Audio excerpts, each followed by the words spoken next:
Fala pessoal, eu sou a Lilian do Entre Livros e Serras e hoje eu vim gravar para vocês a tag Minha Vida em Livros.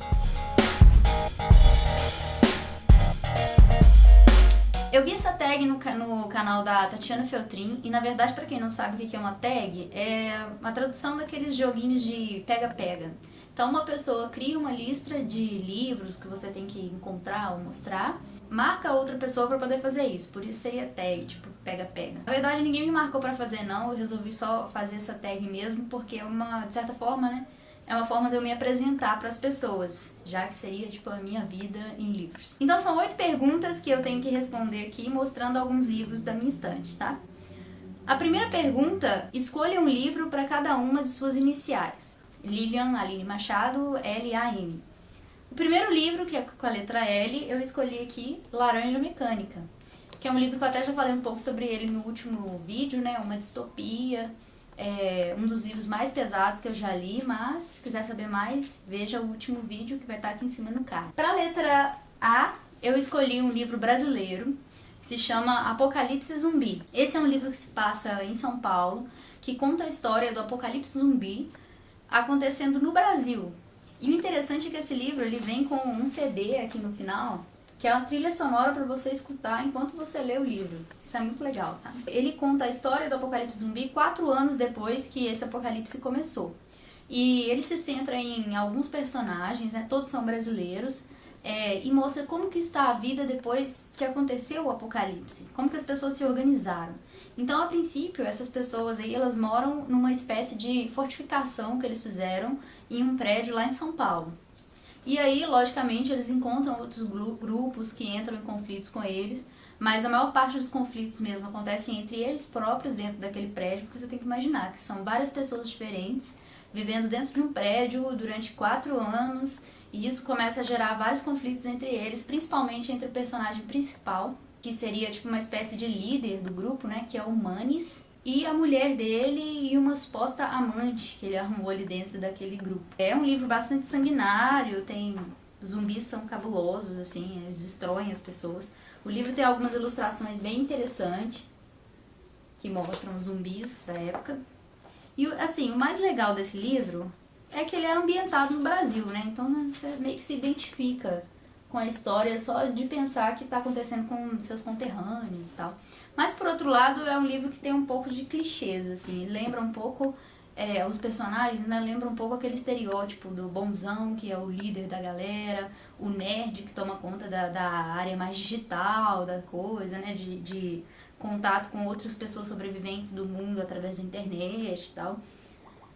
Algumas mulheres que são mais guerreiras, outras que são mais donas de casa, tem um pouco disso também.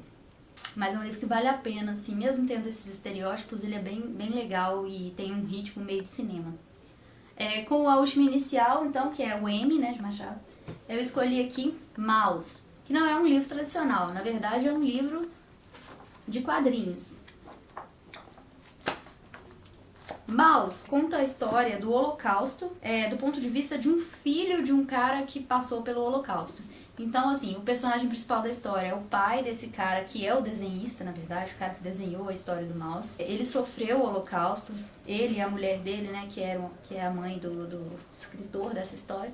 Eles passaram pelo Holocausto, viveram em campos de concentração, sofreram todos os horrores da guerra e da tortura contra os judeus, da caça aos judeus.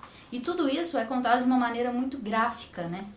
Já que são imagens. E o interessante nessa história é que o Hitler, se vocês perceberem aqui, e na verdade os alemães em geral, eles são representados por gatos, enquanto os judeus são representados por ratos.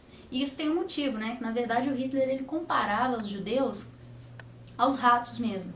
E principalmente ele fazia uma crítica muito forte ao Walt Disney, né? Lá dos Estados Unidos mesmo, que tinha criado o Mickey Mouse.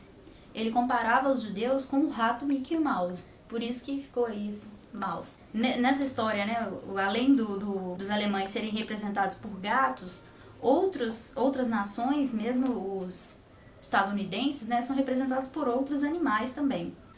Bom, a próxima pergunta. Conte sua idade pelos livros de sua estante. Qual é o livro? Eu tenho 24 anos, então eu contei aqui na minha estante, né, de cima para baixo. E o 24º livro foi Sétimo, do André Bianco.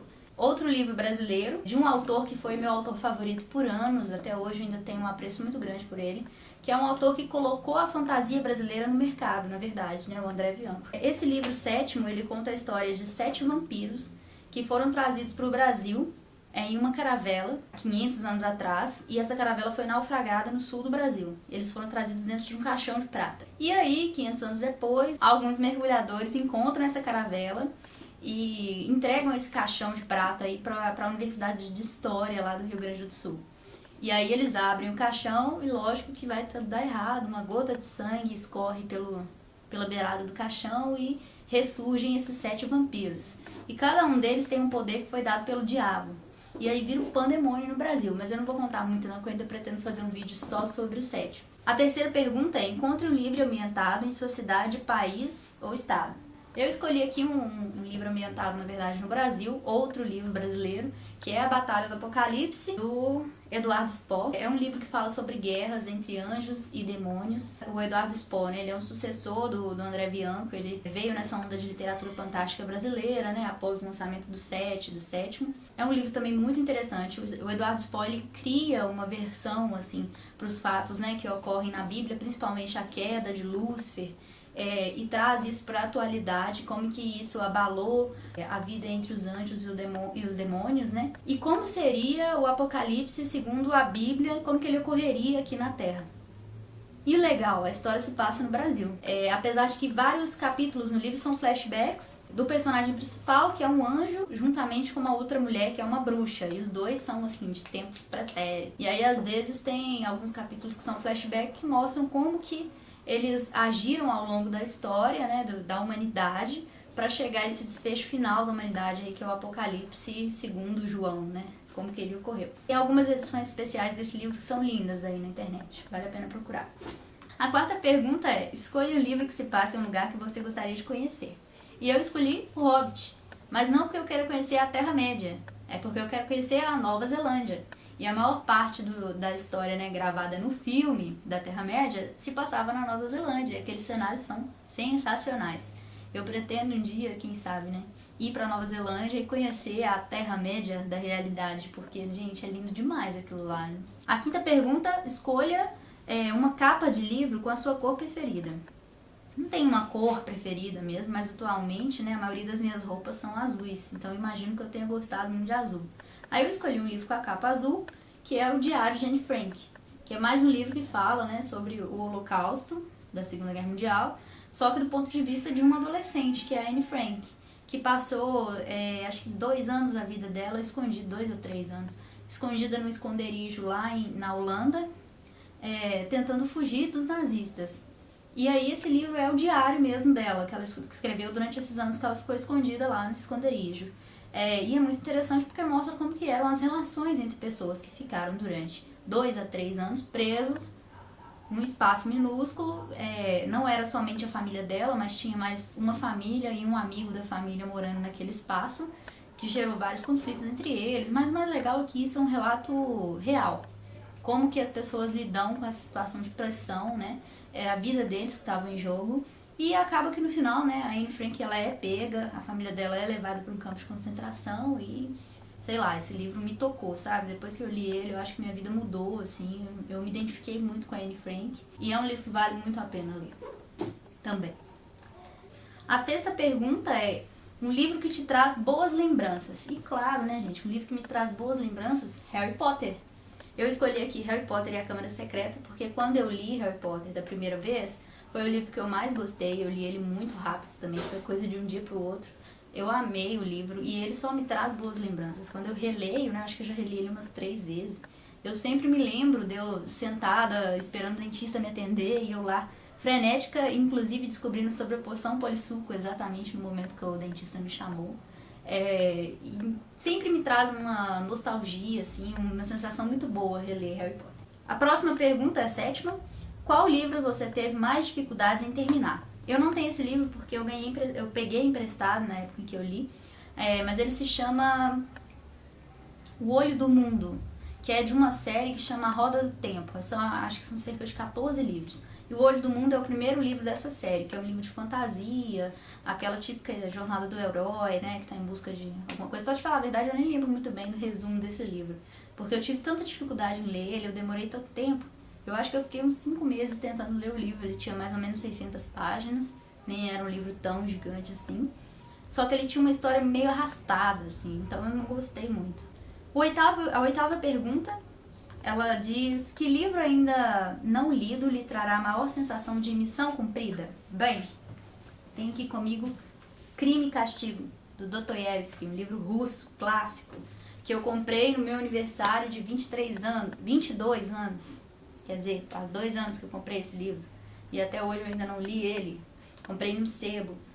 E eu acho que quando eu finalmente ler esse livro eu vou me sentir assim, missão cumprida. Porque eu tenho muita vontade de ler um clássico russo. Nunca li um livro russo.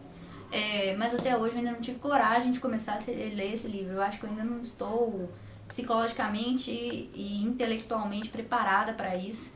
Mas tenho vontade de ler. Na verdade, até, quem sabe, esse ano ainda não consiga fazer um projetinho de leitura aí, colocar uma meta, 50 páginas por semana, para tentar concluir esse livro, né? Parece que é muito bom. Só ouço falar coisas boas dele, mas ainda não me sinto preparada para isso. Então é isso, esses foram os livros da minha vida. Respondam aí nos comentários quais são os livros que vocês mais gostaram, ou se alguém já leu algum desses livros e gostou, ou respondam as perguntas da tag, eu vou deixar elas escritas aqui embaixo no box de descrição do vídeo. Curtam o vídeo, deem um like pra mim aí e se inscrevam no canal para ajudar na divulgação. Obrigada e até o próximo vídeo.